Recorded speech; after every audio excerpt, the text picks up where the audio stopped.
Hi అండి. అందరికీ నమస్తే. చాలా పోషక విలువలున్న కందా బచ్చలి కర్రీతో మీ ముందుకు వచ్చాను. టేస్ట్ అనేది కూడా చాలా బావుంటుందండి. ఈజీ ప్రాసెస్ అనమాట చేసుకోవటం.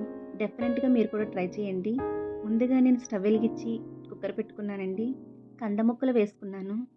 అలాగే బచ్చలాకు కూడా వేసేసానండి. ఇప్పుడు ఇందులో నేను పసుపు యాడ్ చేశానండి. అలాగే సాల్ట్ కూడా యాడ్ చేసుకున్నాను. వాటర్ వేసానండి. ముక్కలు కొంచెం ములిగేంత వరకు వేసుకోవాలనమాట. కుక్కర్ మూత పెట్టాను. ఒక 3 విజిల్స్ రావాలండి. ఈలోపు నేను చింతపండు నానేసుకున్నానండి. చిన్న మీడియం సైజ్ నిమ్మకాయ అంత చింతపండు నానవేసుకున్నాను. మిక్సీ జార్ తీసుకున్నానండి. మిక్సీ జార్‌లో ఇప్పుడు నేను ఒక స్పూనున్నర ఆవాలు వేసుకున్నాను. అలాగే 4 ఎండుమిర్చి వేసుకున్నానండి. ఇది పొడి కొట్టుకొని మనం పక్కన పెట్టుకోవాలనమాట. ఇప్పుడు సాల్ట్ యాడ్ చేయాలండి. సాల్ట్ అనేది యాడ్ చేయటం వల్ల చేదెక్కదనమాట ఆవపిండి. ఇప్పుడు పక్కన పెట్టేసుకుందాం గ్రైండ్ చేసుకొని. ఈలోపు కుక్కర్ విజిల్స్ వచ్చాయండి చూసాను. చూడండి ముక్క మనకు అలా ఉడికేలా ఉండాలనమాట. అప్పుడే బావుంటుంది. ఇప్పుడు వాటర్ ఉంది కదండీ! ఇప్పుడు ఇదంతా మనం మెదుపుకోవాలనమాట అండి. అలా ముక్కగా ఉండకూడదు ఎప్పుడు కూడా. కొంచెం అలా క్రష్ చేసుకోవాలండి. అక్కడక్కడ చిన్న చిన్న ముక్క తగలాలనమాట. ఇప్పుడు ఇందులో నేను పచ్చిమిర్చి యాడ్ చేశానండి. అలాగే కారం కూడా వేసుకున్నాను. మీరు తగినంత కారం చూసి మీరు వేసుకోండి. సాల్ట్ కూడా యాడ్ చేశానండి. ఇప్పుడు ఇందులో మనం ముందుగా నానబెట్టుకున్న చింతపండు పులుపు వేసుకోవాలండి. పులుపు వేసుకున్న కొద్దిగా వాటర్‌లా అనిపిస్తుందనమాట. మనం స్టవ్ మీద అలా పెట్టి మగ్గించుకోవాలి. మగ్గించుకున్న ఈలోపు పోపు వేసుకోవాలనమాట అండి. ఇప్పుడు పోపు కోసం నేను స్టవ్ వెలిగించి కళాయి పెట్టి ఆయిల్ వేసానండి. ఆయిల్ వేడెక్కింది. ఆవాలు వేసానండి.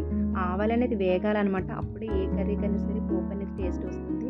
ఆవాలు వేగిపోయాయండి. ఇప్పుడు నేను ఎండుమిర్చి యాడ్ చేస్తున్నాను. నేను ఒక 5 అలా ఎండుమిర్చి వేసాను. కారం మీరు తగ్గట్టు మీరు వేసుకోండి. ఇప్పుడు ఇందులో కరివేపాకు యాడ్ చేశానండి. పోపు అనేది వేగిపోయింది. ఇప్పుడు కందా బచ్చల గ్రేవీలో వేసేస్తున్నాననమాట. పోపు వేసిన వెంటనే మూత పెట్టుకోవాలండి. అప్పుడే ఆ పోపు స్మెల్ అంతా కూడా గ్రేవీకి పడుతుందనమాట. ఇప్పుడు మూత తీసి చూద్దామండి. ఒకసారి కలుపుకోవాలి. ఇప్పుడు చూడండి వాటర్ ఉంది కదా! వాటర్ అంతా కూడా అయిపోవాలనమాట. అంటే చిక్కగా రావాలండి. గ్రేవీలాగా రావాలనమాట.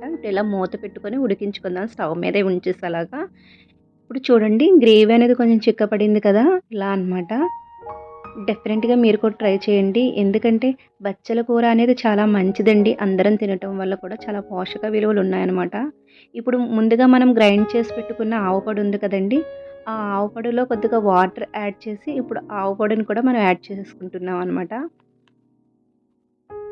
ఇది ఆవ పొడి వేయటం వల్ల చాలా టేస్ట్ ఉంటుందండి.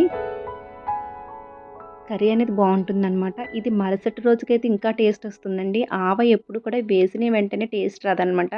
ఇప్పుడు చిక్కగా అయిపోయింది కదండీ! ఇప్పుడు అంతేను దించేసుకోవటమే. సర్వ్ చేశాను చూడండి. అంతేనండి. టేస్టీ కందా బచ్చలి కర్రీ రెడీ అయిపోయింది. బచ్చలి ఆకులో చాలా పోషక విలువలున్నాయండి. డెఫినెట్‌గా మీరు కూడా ట్రై చేయండి. టేస్ట్ అనేది కూడా చాలా బావుంటుంది. మీకు కూడా నచ్చుతుందండి. బాయ్ అండి. మరో మంచి వ్లాగ్‌తో మళ్ళీ మీ ముందుకు వస్తాను.